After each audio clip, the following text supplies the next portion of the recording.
दोस्तों, मैं बाज हफीज़ हूँ। ये वीडियो मैं बहुत अफसोस के साथ बना रहा हूँ। मेरा कोई इंटेंशन किसी को बदनाम करना नहीं है, लेकिन आगाह करना है। मध्य प्रदेश के चुनाव में असरुद्दीन ओवैसी साहब की जो भूमिका रही नगरीय निकाय लोकल बॉडी इलेक्शंस में, उससे सीधे सीधे फायदा जो पहुंचा है वो भारतीय जनता पार्टी को पहुंचा। और एक सीट जो मेयर की थी, जहां से एक मुस्लिम महिला कांग्रेस के टिकट पे चुनाव जीत रही थी, उसको हार का सामना करना पड़ा और कुछ वोटों से बीजेपी की जो प्रत्याशी थी वो जीत गई और बड़ी संख्या में ओवैसी साहब के कैंडिडेट ने वहां पर जो वोट थे वो काट दिए। अब मैं थोड़ा डिटेल में आता हूं। मध्य प्रदेश में पहले फेज में लोकल बॉडी इलेक्शंस चल रहे हैं, जहां नगर निगम में महापौर चुने जा रहे थे और पार्षद चुने जा रहे थे। 2 चरणों में हुआ था। पहले जो फेज था उसमें 11 मेयर जो सीट्स थी, जो नगर निगम थे, 11 शहरों का इलेक्शन हुआ था। उसमें से एक शहर था बुरहानपुर। बुरहानपुर के बारे में आप जानते होंगे, तारीखी शहर है। बुरहानपुर में एक वही सीट थी जहां एक मुस्लिम प्रत्याशी को कांग्रेस ने उतारा था, जिनका नाम है शहनाज और शहनाज इस्माइल। शहनाज इस्माइल को जीतने का जो सर्वे था वो ये कह रहा था कांग्रेस का कि 15,000 ज्यादा वोटों से जीत जाएंगी। लेकिन असरुद्दीन ओवैसी साहब ने अपनी एक प्रत्याशी को उतार दिया वहां पर, एमआईएम की। उनका नाम था शाइस्ता सुहेल हाशमी। अब ये शाइस्ता सुहेल हाशमी और सुहेल हाशमी साहब ने जो खेल बिगाड़ा, उसके साथ ओवैसी साहब वहां जाके भाषण देकर आए और भाषण में उन्होंने क्या कुछ नहीं कहा, जिससे कि बीजेपी का वोट जो था वो एक साथ हो गया। मैं आप लोगों को इसलिए बता रहा हूं कि थोड़ा सोच समझ के वोट कीजिए। जज्बातों में आके वोट कर रहा है। ओवैसी साहब वो हैं जिन्होंने ये दावा किया था शुरू में कि जहां कांग्रेस मुस्लिम कैंडिडेट नहीं उतारेगी मुस्लिम बहुल क्षेत्र में, वहां मैं अपना प्रत्याशी उतारूंगा। लेकिन हो क्या रहा है, जहां कांग्रेस, आरजेडी, जेडीयू कोई भी पार्टी अपना मुस्लिम कैंडिडेट उतारती है, उसके खिलाफ ये मुस्लिम कैंडिडेट उतार के वोट बांट देते हैं। दैनिक भास्कर ने लिखा है, एमपी में एआईएमआईएम के 4 कैंडिडेट जीते पार्षद। बुरहानपुर में कांग्रेस के वोट काटे, भाजपा की मेयर को जीत दिलाने में की मदद। वो तमाम लोग जो यहाँ कह रहे होंगे कि कांग्रेस में ये बुराई वो बुराई, अरे भाई, प्रत्याशी यहाँ पर अल्पसंख्यक समुदाय से थी और एक ही प्रत्याशी थी, महिला प्रत्याशी। उस महिला प्रत्याशी को, उस बहन को ओवैसी साहब की पार्टी की एंट्री की वजह से जीती हुई सीट पे हार का मुंह देखना पड़ा और फायदा बीजेपी को पहुंचा, जो सीट बीजेपी हार चुकी थी। दैनिक भास्कर ने आगे लिखा है, एआईएमआईएम की वजह से जीती भाजपा की मेयर। अब ये थोड़ा गणित समझ लीजिए। बुरहानपुर में ओवैसी ने मेयर के साथ 15 पार्षद उतारे थे। मेयर प्रत्याशी शाइस्ता सुहेल हाशमी जो एमआईएम की थी, यहाँ तीसरे स्थान पर रही। मतलब न जीत पाई न कुछ कर पाया, पर वोट काट लिए। उन्हें कुल 10,322 मत मिले। जबकि भाजपा प्रत्याशी ने कांग्रेस की प्रत्याशी, जो प्रत्याशी कांग्रेस की वहां पे थी, शहनाज इस्माइल, उनको हराया 388 वोट से।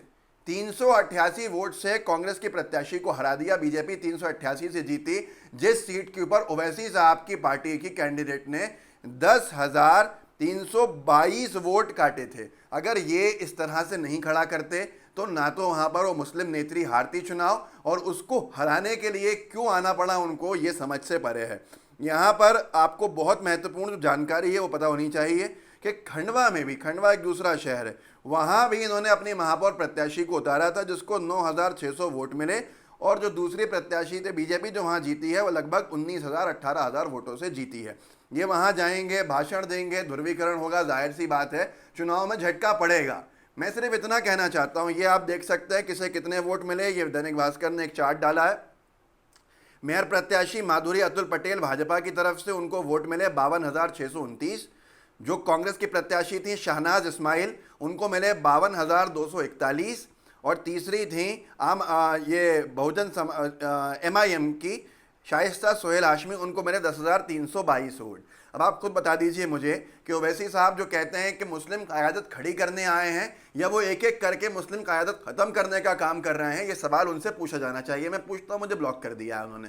इतना इनसिक्योर नेता होने का मुझे समझ में नहीं आता क्या उद्देश्य है। मेरा सवाल ये है कि आपका जब सबसे पहला क्लेम ये था ओवैसी साहब का कि जहां पर भी कांग्रेस पार्टी मुस्लिम प्रत्याशी नहीं देगी, मुस्लिम वोट ज़्यादा होने पर, वहां मैं अपना प्रत्याशी उतारूंगा। पर अब देखते हैं कि जहां मुस्लिम प्रत्याशी कांग्रेस दे या आरजेडी दे या कोई सा भी राजनीतिक दल दे, उसको जहां बीजेपी कमज़ोर हो गई है वहां एमआईएम उतर जाती है, एमआईएम वोट काट लेती है। अब जो लोग अपनी सारी मिसालें दें, मैं उनसे कहूँगा कि आप खुद बताइए, क्या यहाँ पर आपको शहनाज इस्माइल, जो इकलौती मुस्लिम महिला प्रत्याशी थी महापौर की पूरे मध्य प्रदेश में, उनको हराने के लिए जवाबदेही नहीं देनी चाहिए ओवैसी साहब को। क्या आप इसको सही मानते हैं? आप मान लीजिए सही।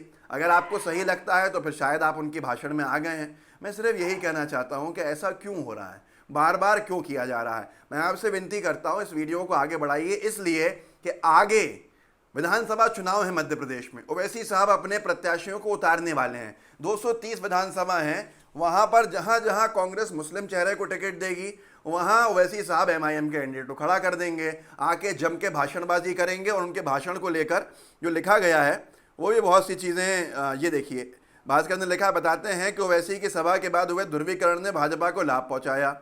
अब यहाँ पर जो भाषण देते हैं, हिंदू मुस्लिम बात करते हैं और ज़्यादातर कांग्रेस को ही कोसते हैं वो अपने, भले ही कांग्रेस पावर में नहीं हो। तो ऐसी स्थिति में मुस्लिम वोट डिवाइड हो जाता है। जो आज वोट एक तरफा चाहिए, एकजुट चाहिए, उसको डिवाइड करके ओवैसी साहब किस तरफ जाना चाहते हैं, ये अपने आप में बड़ा सवाल है। बहुत से आरोप लगा सकता हूँ, मुझे आरोप नहीं लगाना। मैं सिर्फ आगाह कर रहा हूँ कि अगर जो भी व्यक्ति ये सोचता है कि उसके एक वोट से कुछ नहीं होगा तो वो देख ले कि क्या हाल हुआ है। हर व्यक्ति ने ये सोच लिया उसके एक वोट से कुछ नहीं होगा, उसके परिवार के वोट से। 10,300 कुछ वोटों को काट के ओवैसी साहब ने 300 कुछ वोटों से, मात्र 300 कुछ वोटों से बीजेपी को फायदा पहुंचा दिया और एक हारी हुई सीट बुरहानपुर, वहां बीजेपी का महापौर बन गई। अब खुद बताइए कि नगर निगमों के अंदर जो बीजेपी के हैं वहां क्या होता है? बुलडोजर चल रहा है, मुस्लिम समुदाय के लोगों के घरों को तोड़ा जा रहा है, गिन गिन के देखा जा रहा है, चुन चुन के तोड़ा जा रहा है। ऐसी स्थिति के अंदर क्या ओवैसी साहब का जाना सही था? ऐसी स्थिति में क्या ओवैसी साहब का तकरीबन 10,322 वोटों का काटना सही था? 10,322 वोट बीजेपी को, जिसमें 300, अगर ओवैसी साहब नहीं लड़ते चुनाव तो उनका ध्रुवीकरण तो छोड़िए एक तरफ, सीधे सीधे तौर के ऊपर कांग्रेस पार्टी 10,000 की जो प्रत्याशी थी शहनाज इस्माइल, वो 10,000 वोटों से जीत रही थी। उनका वोट शेयर ओवैसी साहब ने ले लिया। अब क्या हुआ? अब जो लोग जितनी बातें करें, कल को अगर बुरहानपुर के अंदर कोई जेसीबी आएगा, ये बुरहानपुर जो क्षेत्र है ये थोड़ा सेंसिटिव क्षेत्र है, यहाँ दंगे हो चुके हैं, यहाँ पर हालात थोड़े खराब हैं, ध्रुवीकरण की राजनीति बीजेपी करती है, उस आग में घी डालने का काम यहाँ पर इन्होंने कर दिया। बड़े बड़े नेता हैं वहाँ, कांग्रेस के हामिद काजी साहब हैं, विधायक रहे हैं, ऐसे लोगों के सामने इन्होंने पूरा रायता फैला दिया।